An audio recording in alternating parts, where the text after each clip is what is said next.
안녕하세요. 정성산TV입니다. 오늘 전해드릴 소식은 김정은 타도, 북한 해방, 북한 자유주간 25일 서울서 개막이라는 소식입니다.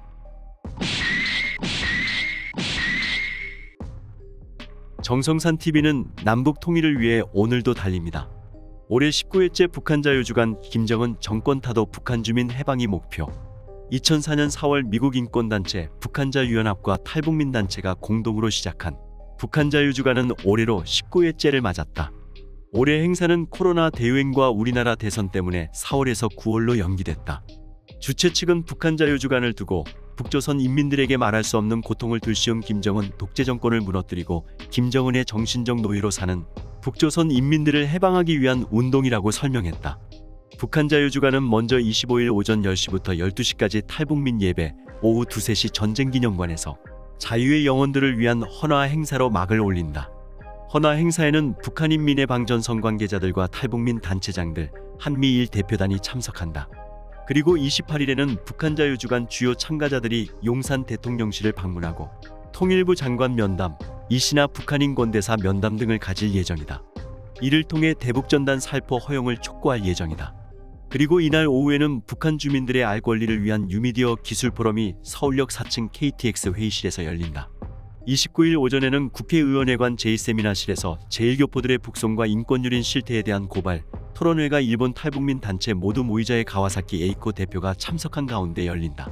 이날 오후에는 코리아나 호텔 7층 스테이트룸에서 북한 자유화를 위한 탈북 대학생들의 역할과 과제에 대해 수잔 숄티 디펜스 포럼 대표, 그렉 스칼라트 미북 한인권위원회 위원장, 니시오카 츠토무 납북 일본인 구출을 위한 전국연합 상임대표, 주승현 고신대 교수, 김성열 통일교육원 교수 등이 강연을 한다. 30일에는 원코리아 국제포럼이 서울 프레스센터 19층 기자회견장에서 열린다. 주제는 자유와 인권, 북한 체제 개혁을 위한 국제협력이다.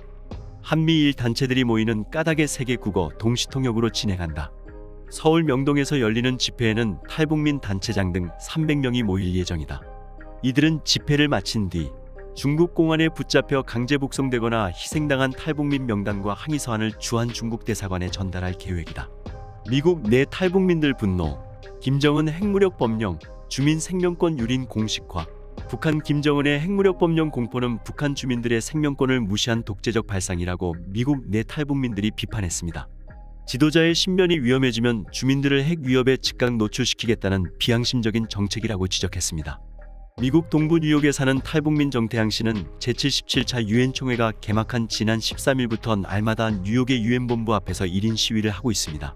정 씨는 이달 초 북한 김정은이 핵무기 법제화를 통해 북한 주민들의 생명을 볼모로 삼는 모습을 보면서 화가 치밀어 올랐다고 말했습니다.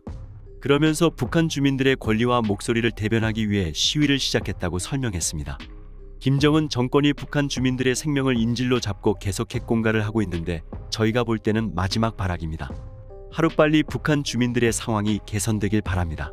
북한은 이달 초 최고인민회의에서 채택한 핵무력 정책 법령에서 핵무력은 김정은의 유일적 지휘체계에 복종한다고 명시했습니다. 특히 김정은을 중심으로 한 지휘부가 공격받거나 위협에 처하면 즉시 자동으로 핵타격을 가한다는 조항을 넣어 주민들의 생명을 무시했다는 비판이 제기되고 있습니다. 미국 내 탈북민들은 이런 김정은의 핵무력 법제화 움직임에 격앙된 반응을 보이고 있습니다. 특히 모든 인민이 총포탄이 되어 수령을 결사옹위하자는 북한의 전형적인 선전 구호처럼 김정은이 죽으면 주민들도 다 죽어야 하냐고 반문했습니다. 2019년 말 탈북해 지난해 11월 난민 지위를 받아 미국에 정착한 야엘 씨는 지도자가 초보적 양심조차 없다고 지적했습니다. 인간이 초보적으로 지녀야 할 양심이라는 것 자체를 상실한 사람입니다. 프랑스의 루이 14세가 짐이 곧 국가이다라고 했다더니만 저 사람도 그거 베꼈는지 그게 그거 아니면 뭐입니까? 자기 한 사람하고 국가 국민 2,300만 명하고 바꾸라고 해도 바꿀 사람입니다.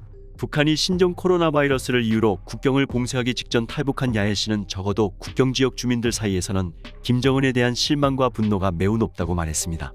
집권 초기 젊은 지도자에 대해 큰 기대를 했지만 계속 불필요한 전시성 사업만 하고 민생을 철저히 무시하는 모습을 보면서 주민들의 불만이 매우 높아졌다는 겁니다.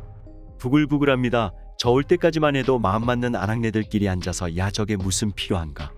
이렇게 대담하게 말하는 여자들도 있었어요. 그전에는 짧은 혀 놀려서 긴 목이 날아간다고 말을 조심했는데 이제는 의견들이 부글부글 끓으니까 무슨 화장품 공장 현지 시찰하는 게 뭔 필요하냐?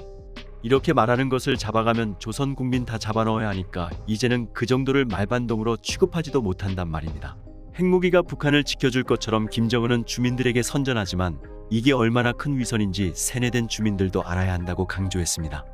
핵무기가 마치 나라를 지켜줄 것처럼 말하지만 속내는 자기가 독재를 더 오래 하려고 하는 거죠. 핵무기에 들어간 비용만 해도 주민들 몇 년을 먹을 식량값이 들어갔는데 그거 쏠 때부터 그거 생각했던 사람이라면 미사일을 쐈겠습니까? 진짜 북한 주민들이 정신을 똑바로 차리고 독재하기 위한 위선이란 것을 느껴서 앞으로 한반도가 위험해지면 김정은과 측근들이 핵무기를 장난감처럼 만지지 못하게 싸우는 활동을 해야죠. 윤석열 대통령님, 바이든 대통령님을 비롯한 세계 정상들이 북한 인권 문제에 대해 강력히 관심을 갖고 적극 목소리를 높여주시길 부탁드립니다. 정성산TV 좋아요, 구독, 알림은 큰 힘이 됩니다. 후원해주시는 모든 분들께 가열차게 멸공. 정성산TV는 앞으로도 남북 통일을 위한 북한의 소식을 전해드리겠습니다.